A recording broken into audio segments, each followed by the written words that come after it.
Bom dia, meus irmãos, a paz do Senhor. Eu sou o obreiro Márcio, nós somos a Igreja de Nova Vida em Porto da Pedra. Estamos iniciando hoje o estudo da primeira epístola de Pedro. É um novo começo agora da Escola Bíblica Dominical da Igreja de Nova Vida em Porto da Pedra. A Escola Bíblica chegando na sua casa com o estudo da Palavra de Deus. Esse estudo vai ser postado todos os sábados de manhã, pela manhã, tá ok? E vai ser anunciado no culto agora do meio de semana, tá? O culto que vai ser, o culto de hoje, é o culto de quarta-feira, tá bom, meus irmãos? Nós vamos estudar a primeira epístola de Pedro, vamos iniciar hoje a aula introdutória da primeira epístola de Pedro, tá ok? Então eu convido você, meus irmãos, a abrir a Bíblia, tua Bíblia Sagrada, na primeira epístola do apóstolo Pedro. Primeira epístola de Pedro, pegar um caderno de anotação, uma folha de papel, lembrando que, avisando os irmãos que a pergunta que o irmão tiver, que os irmãos tiverem, pode estar fazendo no comentário do vídeo que será respondido na próxima aula, bom? Vamos lá, primeira epístola de Pedro, aula introdutória, introdução a Pedro. Diz assim a palavra de Deus, 1 Pedro 1. Pedro, apóstolo de Jesus Cristo aos eleitos que são forasteiros da dispersão do Ponto, Galácia, Capadócia, Ásia e Bitínia, eleitos segundo a presciência de Deus Pai em santificação do Espírito para a obediência à aspersão do sangue de Jesus Cristo. Graça e paz vos sejam multiplicadas. Versículo 3. Bendito o Deus e Pai de nosso Senhor Jesus Cristo, que segundo a sua misericórdia nos regenerou para uma viva esperança, mediante a ressurreição de Jesus Cristo dentre os mortos, para uma herança incorruptível, sem mácula, imarcessível, reservada nos céus para vós outros, que sois guardados pelo poder de Deus mediante a fé, para a salvação preparada para revelar-se nos últimos tempos, no último tempo. Nisso exultais, embora no presente, por breve tempo, se necessário, serás contristados por várias provações. Versículo 7.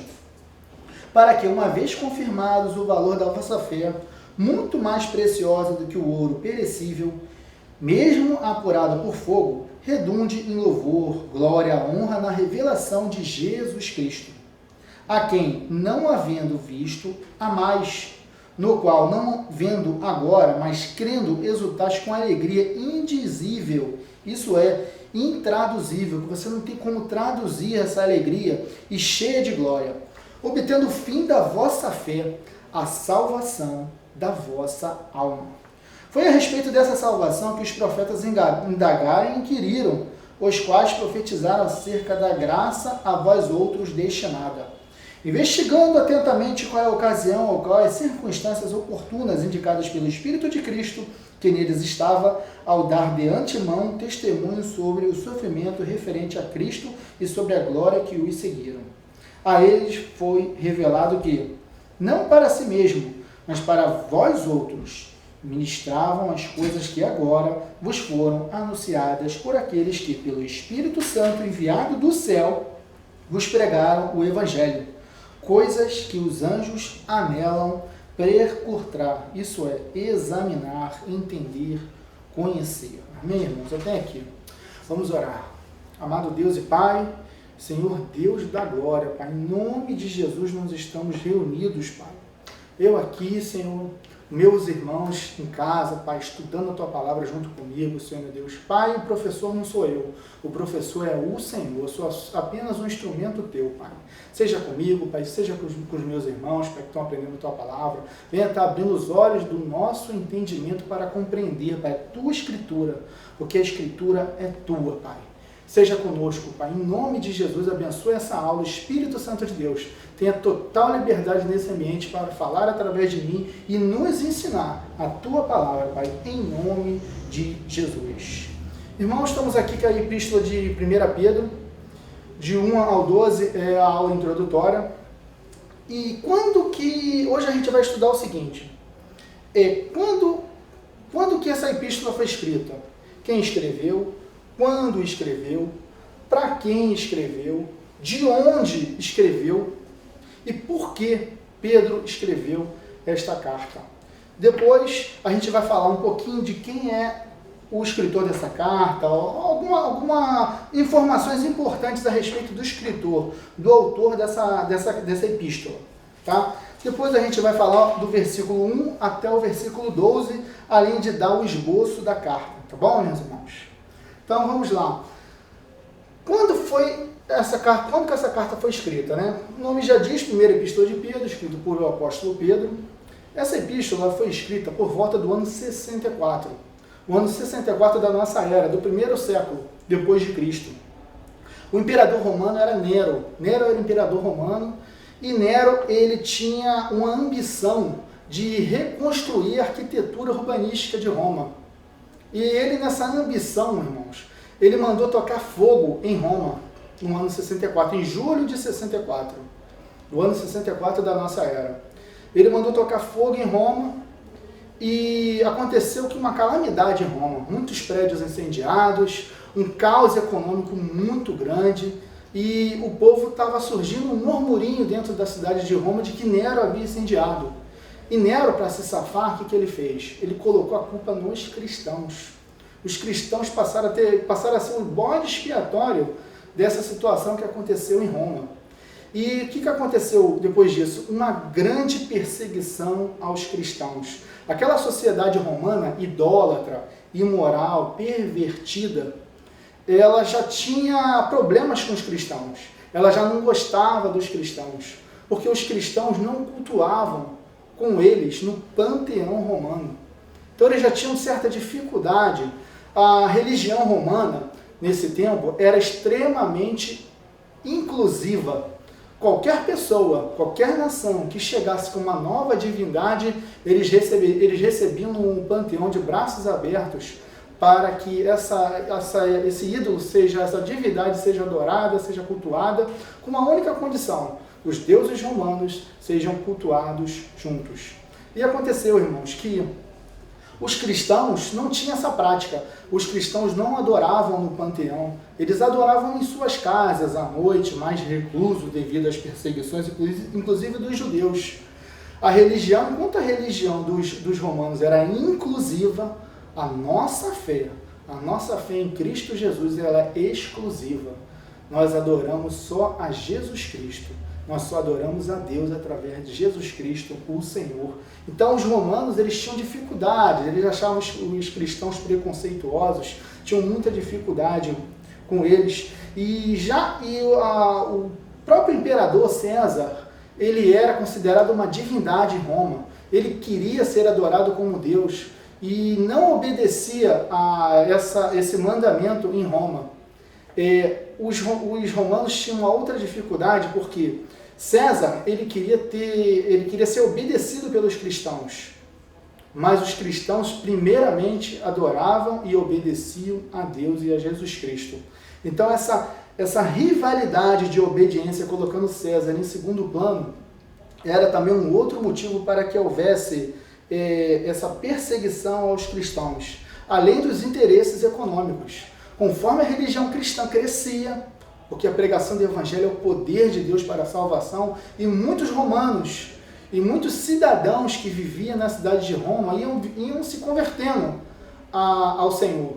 E com isso, a religião romana ia perdendo adeptos e perdendo poder econômico, uma vez que eles vendiam santinhos, ídolos, recebiam ofertas. Então, o interesse econômico também ajudou a facilitar essa perseguição aos cristãos, que começaram a ficar dispersos.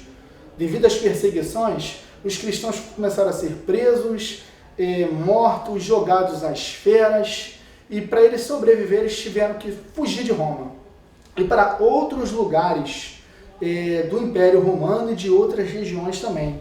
É o que você vai ver comigo aqui no versículo 1. Olha o que Pedro fala logo no versículo 1. Pedro, apóstolo de Jesus Cristo aos eleitos, que são forasteiros na dispersão. Eles estavam dispersos, eles estavam fugindo de uma grande perseguição que estava sobre eles. Da região do Ponto, Galácia, Capadócia, Ásia e Bitínia. Eles estavam fugindo para essa região onde hoje é a atual Turquia, aquela região ali, da Ásia Menor, tá ok? Então, devido a essas rivalidades aí, essas perseguições, os cristãos tiveram que sair daquela região fugindo. E houve diversas outras dispersão em Roma. Em Atos 7, depois da morte do diácono Estevão, houve também outra dispersão em que os cristãos foram para a região de Samaria. Depois o apóstolo Tiago, irmão do apóstolo João, foi morto a fio de espada. Houve mais perseguição aos cristãos, mais dispersão. Teve uma situação por volta do ano 53, 54, em que o imperador Cláudio mandou expulsar todos os judeus de Roma, o que houve mais uma dispersão, uma vez que judeus e cristãos, nesse contexto, eles eram confundidos. A autoridade romana não conseguia muito distinguir quem era judeu e quem era romano, em quem era cristão, pois nessa época os cristãos eles eram considerados uma seita dentro do judaísmo, que nós sabemos que não é. Ok, irmãos? Então, para quem que Pedro escreveu essa carta? Para a igreja, os cristãos localizados nessa região, Ponto, Galácia, Capadócia, Ásia e Bitínia, região da Ásia Menor. E de onde? De onde Pedro escreveu essa epístola? A maioria dos historiadores e teólogos cristãos, como Hernando Dias Lopes, Augusto Nicodemos, Antônio Gilberto, pentecostal, é um consenso, irmãos, de que Pedro escreveu essa carta de Roma. Acompanha comigo aí na sua Bíblia, 1 Pedro 5, verso 13. Olha o que Pedro fala para essa igreja.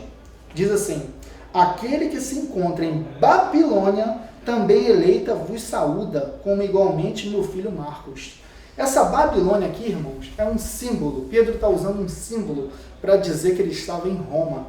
O apóstolo João, no livro de Apocalipse, capítulo 17, verso 4 e 5, ele usa a mesma simbologia para se referir à besta do Apocalipse, a uma mulher assentada sobre a besta do Apocalipse. Porque aquela cidade em que João viu no livro da Revelação corresponde a uma cidade ímpia, a um estado ímpio, pagão, idólatra, sanguinário, corrupto. E Pedro aqui, ele utiliza o mesmo símbolo, uma vez que Roma, nessa época, tinha as mesmas características de idolatria, corrupção, eram sanguinários, imorais, tá bom? Então é um consenso entre os teólogos de que Pedro escreveu de Roma, ele estava em Roma quando escreveu essa epístola. O autor, vamos falar um pouquinho agora do autor dessa carta, o apóstolo Pedro. Pedro, em João 1, verso 44, ele diz que Pedro era natural de Betsaida, da região da Galileia. Ele e seu irmão André, que também veio a ser um dos apóstolos, eles eram pescadores, pessoas simples. E diz a palavra de Deus, em Mateus 4, a partir do verso 18, que Pedro e seu irmão André, ele estava ali no bar da Galileia, pescando. Eles eram pescadores e eles estavam jogando as redes ao mar para pescar. Sua profissão, quando veio passar o Senhor Jesus. O Senhor Jesus passou nessa região e quando viu Pedro e André, chamou-os: vinde após mim, porque eu vos farei pescadores de almas, pescadores de homens. Vocês agora vão passar a ser uma bênção. Vocês vão ser abençoados e vão ser uma bênção. E Deus chamou Pedro e André, que imediatamente eles largaram as redes e passaram a seguir o Senhor Jesus. O que isso pode significar para mim e para a sua vida, meu irmão? Largar as redes, a rede é algo que nos prende, que nos segura, que nos aprisiona, serve para aprisionar. E largar as redes, irmãos, é algo que nos aprisiona. Quando Jesus te chama, quando Jesus me chama, nos chama, irmãos, nós temos que abandonar tudo aquilo que atrapalha a nossa comunhão com Deus, o nosso relacionamento com Deus, tudo aquilo que atrapalha a gente tem que deixar de lado. Nada que venha nos agarrar, a nos prender, irmãos. Isso tem que ser deixado de lado. tá? Porque agora você vai ser uma nova vida em Cristo Jesus, você vai ser gerado de novo, Ele vai trabalhar na sua vida, vai fazer de você uma bênção, porque Pedro passou a ser abençoado e passou a abençoar através de Jesus Cristo agindo através do apóstolo Pedro. E Pedro agora seguindo Jesus, Pedro começa a aprender com Deus, porque Jesus Cristo é o Filho de Deus. Ele começa a aprender, ele ouve os sermãos do Senhor, ele começa a ouvir as parábolas, ele começa a ouvir os ensinamentos e a aprender do próprio Deus, como uma criancinha. Nós somos crianças, irmãos. Quando a gente entrega a nossa vida para Jesus, nós nascemos de novo. E tudo aquilo que a gente aprendeu de errado na nossa vida toda, o Senhor Jesus, Deus vai começar a trabalhar na nossa vida para desfazer aquilo ali, desfazer a obra do diabo, desfazer a obra do inimigo, e a gente começa como criancinhas a aprender de novo, só que com o Pai. E Pedro viu curas, viu milagres, viu maravilhas que Jesus fazia, viu o seu caráter, viu? Pedro, ele tinha um referencial, assim como nós temos, que é o Senhor Jesus. Em Marcos 1, 29, acontece algo com Pedro interessante e muito bom, que serve de estímulo, de ensinamento para mim e para você, meu irmão. Marcos 1, 29 diz que Pedro, ele leva Jesus para sua casa, né? Depois de um dia de cura, de milagre, de sermão, de parábolas, ele vai com Jesus para sua casa, leva o Senhor para lá, e lá, o que acontece? O que tinha na casa de Pedro? A sogra de Pedro estava enferma, estava com febre, estava muito mal. O Senhor Jesus vai entrar na casa de Pedro. O Senhor Jesus vem e cura a sogra de Pedro, irmãos. Toda vez, meu irmão, que você levar o Senhor Jesus para sua casa, Ele vai estar na sua vida, e você levar Ele para casa, você vai ver um milagre acontecendo na sua família, no seu casamento, nos seus relacionamentos, porque Ele vai estar com você.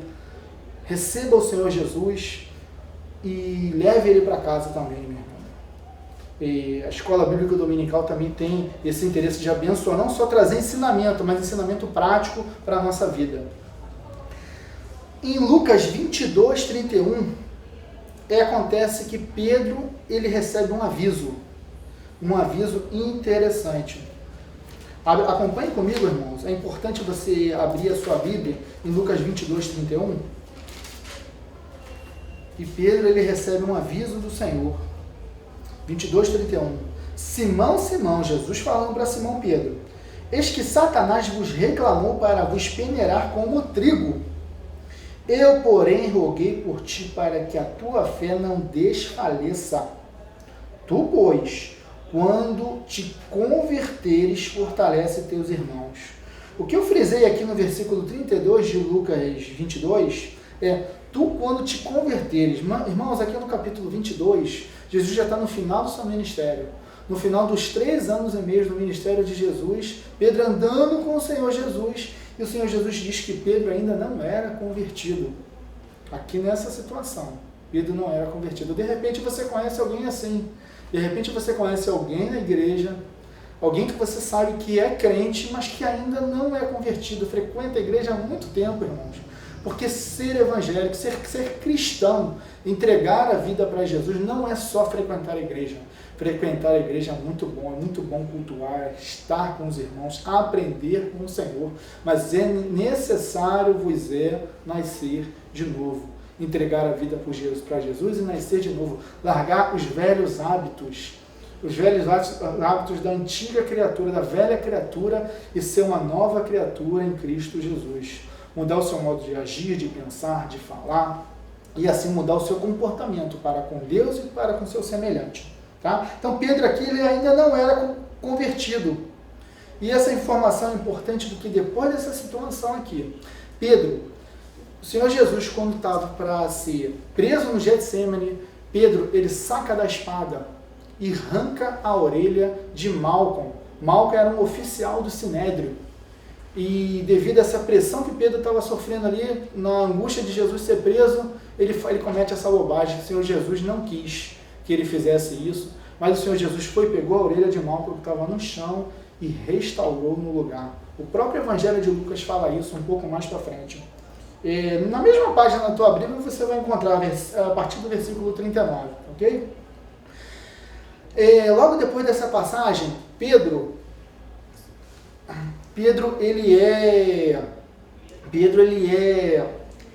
ele começa a receber uma pressão de novo e ele começa a negar Jesus. Ele nega Jesus 3 vezes. 3 vezes Pedro nega Jesus, irmãos. E acontece que, mais para frente um pouquinho, em João 20, versículo 15, o Senhor Jesus, depois de ressurreto, porque o nosso Senhor Jesus Cristo, ele ressuscitou. O Senhor Jesus, ele ressuscitou e ele começa a tratar Pedro, ele começa a curar Pedro, ele começa a ensinar Pedro. E o Senhor Jesus, nesse trato, nesse cuidado, nesse carinho, ele faz o Senhor Pedro passar a confessar Jesus. E ele confessa Jesus 3 vezes. Na primeira, acompanhe comigo em João, capítulo 20, a partir do verso 15. O Senhor Jesus, ele pergunta: Pedro, tu me amas? E Pedro responde 2 vezes: Senhor, tu sabes que eu te amo. O Senhor Jesus pergunta a segunda vez, ele responde: Senhor, tu sabes que eu te amo.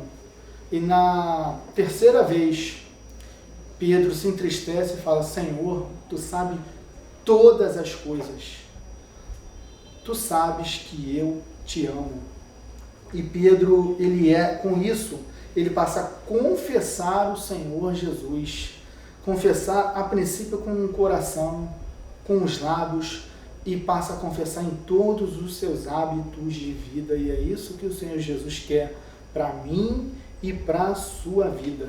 Que nós venhamos a confessar o Senhor Jesus. E Pedro, depois desse episódio, ele passou a pregar o Evangelho.